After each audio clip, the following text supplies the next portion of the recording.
Bonjour et bienvenue sur Autopsie, la chaîne où on apprend à mieux se connaître pour mieux se soigner. Je me présente, je m'appelle Nina, je suis psychologue et sur cette chaîne, je vous accompagne à mieux comprendre la manière dont votre corps, votre esprit et vos émotions travaillent en symbiose afin de faire en sorte que tout se passe pour le mieux. Alors souvent, je parle aussi surtout des moments où la symbiose est un peu plus compliquée. Et aujourd'hui, on va parler en particulier de la suradaptation. La suradaptation, c'est le fait que s'adapter, en général dans la vie, c'est quand même vachement bien. Trop s'adapter, c'est se griller. Et on n'a pas envie de finir grillé. Du coup, on évite de se suradapter. Jusque-là, c'est pas très très clair, mais je vais vous donner un exemple qui est quand même très parlant. C'est l'exemple de la grenouille. Une grenouille, ça a une capacité d'adaptation à la température qui est vachement bonne. Si vous prenez une grenouille et que vous la mettez dans de l'eau bouillante, elle va sauter, elle va s'en aller, elle sera contente, elle aura survécu. Par contre, si vous prenez une grenouille et que vous la mettez dans de l'eau à température ambiante, elle va adapter sa température corporelle. Et si vous augmentez l'eau d'un demi-degré à un demi-degré à un demi-degré, la grenouille va s'adapter de demi-degré en demi-degré en demi-degré. A priori, c'est quelque chose qui l'aide dans sa vie de grenouille, de pouvoir s'adapter à la température extérieure, à la température de l'eau, de pouvoir s'adapter à son environnement. Le problème, c'est que quand le changement est tout petit, de demi-degré en demi-degré, en fait, elle continue à s'adapter. Et elle n'a plus de contact avec ses limites, au point où elle finit grillée, ébouillantée, au point d'en mourir en fait. Donc, l'idée c'est que on a une super capacité qui est l'adaptation. Et comme tout dans la vie, si on en fait trop, si on n'est pas à l'écoute de ses limites, si on n'est pas à l'écoute de ses besoins, il y a un moment en fait on va griller. Il y a un moment on va être ébouillanté et on l'aura même pas vu venir. Et c'est souvent ce qu'on voit dans les burn-out. Et c'est souvent ce qu'on voit dans les relations toxiques. Alors comment est-ce qu'on comprend ça en tant que psy ? Je vous renvoie à la vidéo de la dernière, pas la semaine dernière, mais la semaine d'avant. Je vous mets le lien là en petit i. C'est l'idée que ce qui fait souffrance aujourd'hui, à un moment ça m'a été utile en fait. C'est l'idée que mon symptôme, ce que je vois aujourd'hui de ma difficulté, à un moment ça m'a été utile. C'est comme quand on a de la fièvre, le symptôme, ce qu'on voit c'est la fièvre, mais ça sert à quelque chose en fait pour le corps de faire de la fièvre. Ça sert à faire augmenter la température pour tuer plus facilement les microbes. Je vous renverrai à une chaîne médicale pour plus de détails.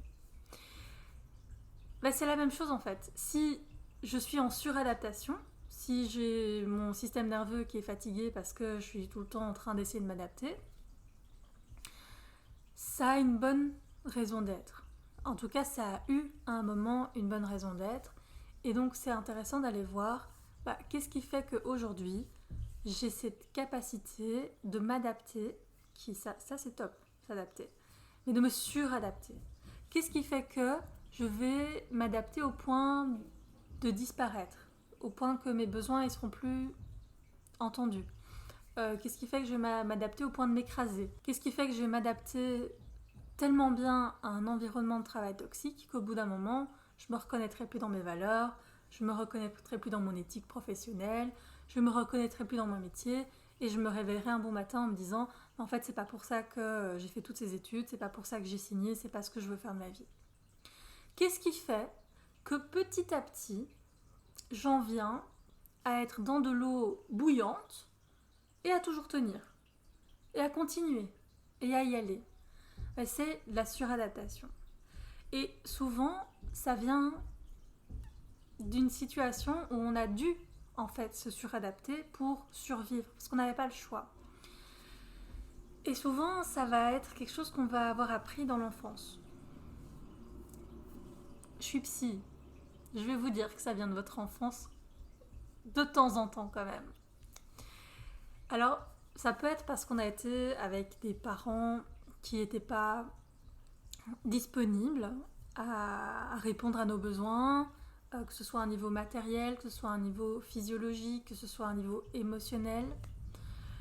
Et du coup, pour survivre, on a dû s'adapter.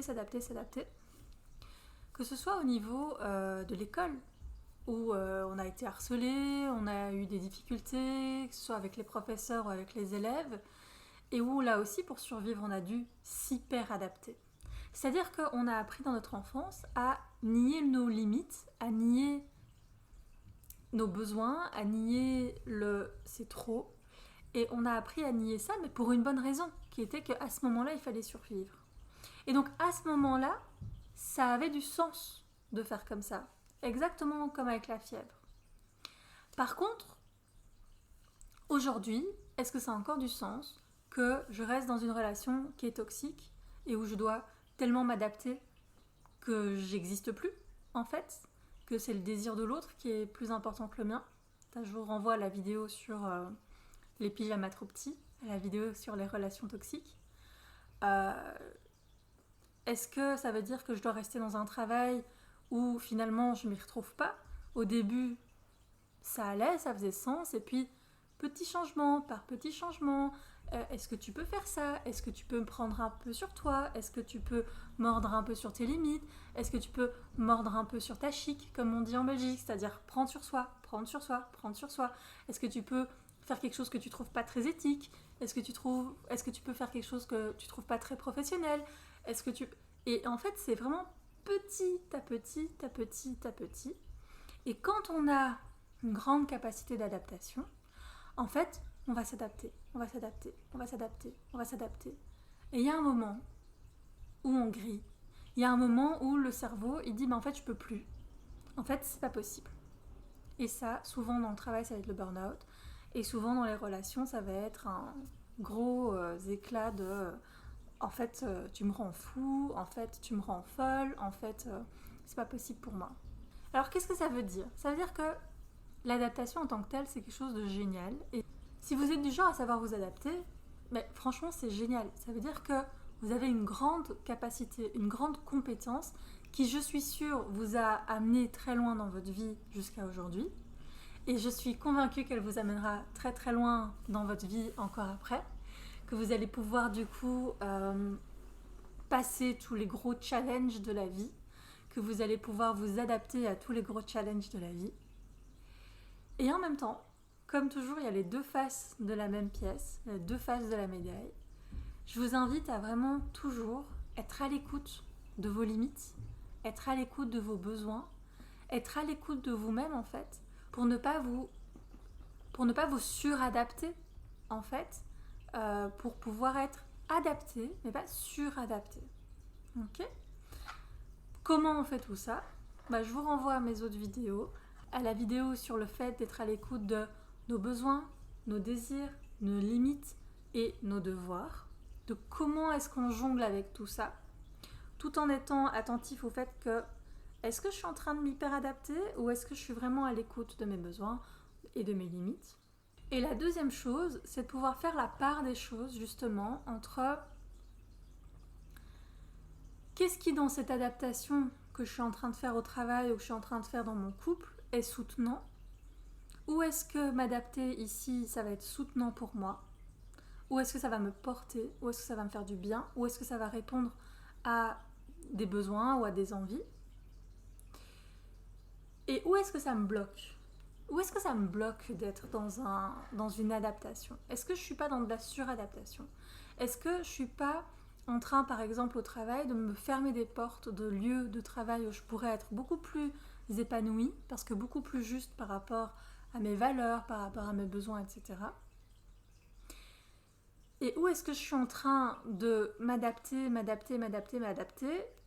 alors que, franchement, je ne suis pas d'accord avec ce que je fais la plupart du temps, ou en tout cas je suis pas d'accord avec ce que je fais suffisamment pour commencer à prendre trop sur moi, Dans quelle mesure est-ce que je fais ça pour moi ou dans quelle mesure est-ce que je le fais pour, je sais pas, mon chef.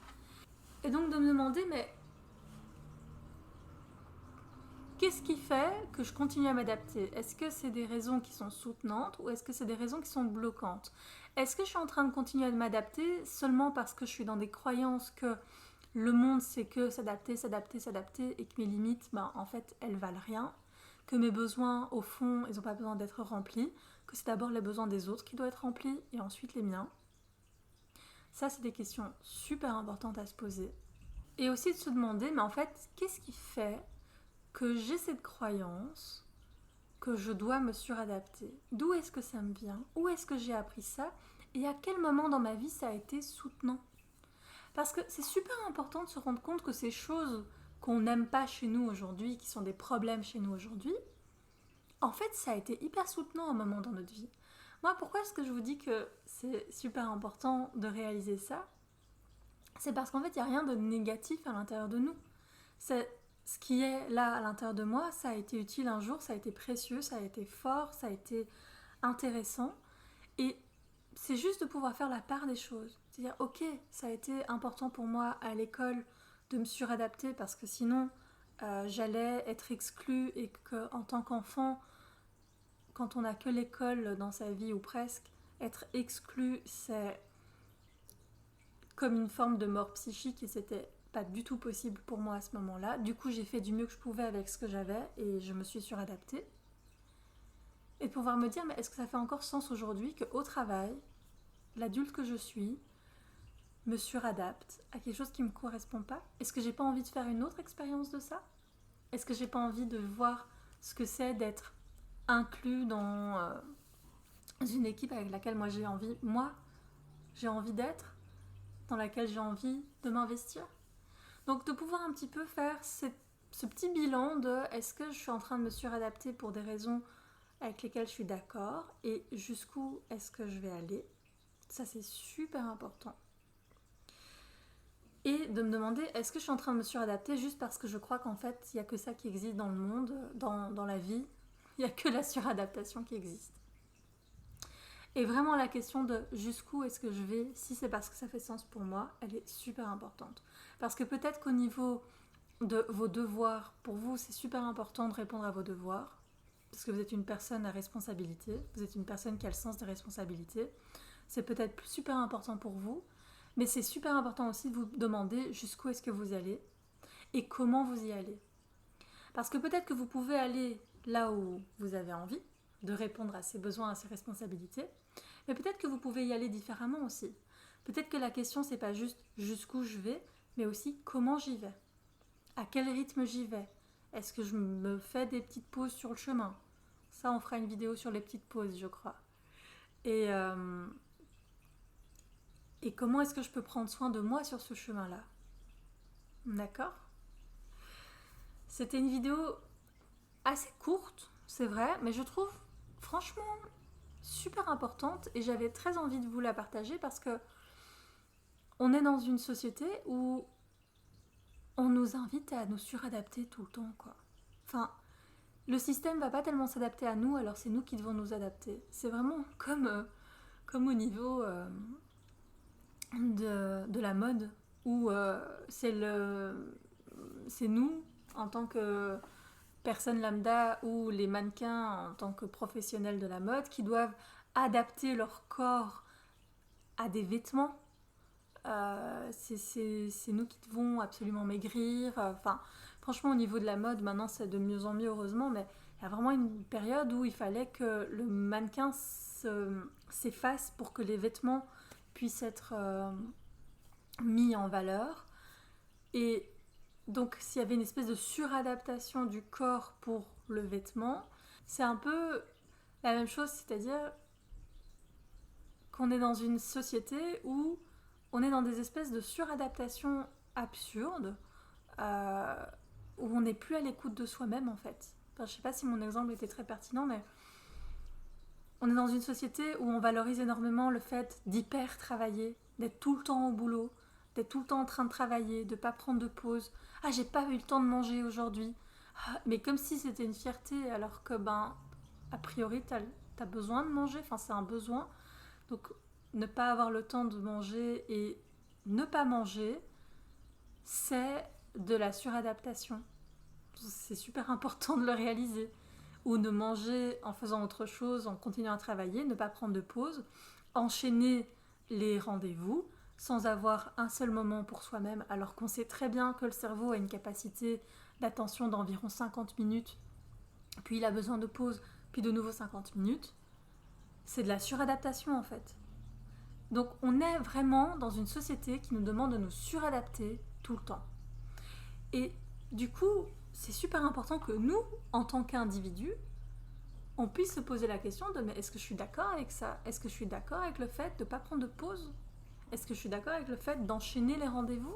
Est-ce que je suis d'accord avec le fait de travailler mes jours de congé? Est-ce que je suis d'accord avec le fait de continuer à répondre à des mails alors que j'ai fini mon horaire? Est-ce que je suis d'accord avec le fait de, moi, m'adapter à une robe et pas la robe à moi? Est-ce que je suis d'accord avec le fait que... Enfin voilà, je pourrais vous sortir plein d'autres exemples, et je trouve que c'est les exemples peut-être les plus pertinents. Encore qu'il y a un autre domaine où c'est super important de se poser la question, c'est vraiment la question relationnelle. C'est-à-dire, dans quelle mesure est-ce que je suis d'accord de m'hyper-adapter, de me suradapter, de m'oublier, d'oublier mes limites, d'oublier mes besoins à moi pour garder une relation dans laquelle j'arrive pas à répondre à mes besoins, j'arrive pas à répondre à mes limites. La partie relationnelle dans les relations, dans les couples, mais aussi dans les relations familiales et dans les relations amicales, c'est une question qui est vraiment essentielle de se poser. Sinon, on en arrive de nouveau à ne plus être dans du compromis, mais être en train de se compromettre et petit à petit ne plus exister dans la relation. Mais pour ce sujet-là, je vous renvoie vraiment à la vidéo sur les relations toxiques parce que là, je le développe beaucoup plus longuement. Du coup, on en arrive déjà à la fin de la vidéo. J'espère qu'elle vous aura parlé. Je tiens à remercier mes amis qui, peut-être, vous ne le voyez pas là, mais ont investi dans un nouveau micro et un truc avec de la lumière et un support pour mon téléphone pendant que je filme. Donc vraiment, merci 1000 fois parce que vous améliorez la chaîne par votre participation. Ça me touche super fort. Et ça me donne envie, en fait, de faire une vidéo sur l'importance du maillage social, sur l'importance des relations qu'on peut avoir dans notre vie et sur comment ce maillage, sont vraiment comme des mailles sociales, peut venir nous rattraper quand ça va pas en fait. Donc je vous ferai sûrement une vidéo là-dessus tout bientôt. En tout cas, d'ici là, j'espère vous retrouver sur les réseaux sociaux, principalement peut-être sur Instagram où je parle beaucoup et de sujets qu'on n'a pas nécessairement, qu'on va pas aborder nécessairement sur YouTube. Donc vraiment, je vous invite à nous rejoindre sur Instagram si c'est un réseau social que vous utilisez. Je vous invite à vous abonner si vous ne l'avez pas encore fait, à m'écrire en commentaire vos idées, les domaines dans lesquels vous avez, vous, l'impression de vous suradapter. Comme ça, on pourra les aborder plus en détail dans des vidéos spécifiques. Et aussi, je vous invite à vous abonner à la page Facebook Les Ateliers Symbiose où on explore ensemble des nouvelles manières de gérer nos émotions sans qu'elles soient envahissantes et sans les réprimer, ce qui marche en général seulement temporairement. C'en est tout pour moi pour aujourd'hui. Je vous dis à la semaine prochaine, certainement jeudi, et je vous fais tout plein de gros bisous et je vous dis bye bye.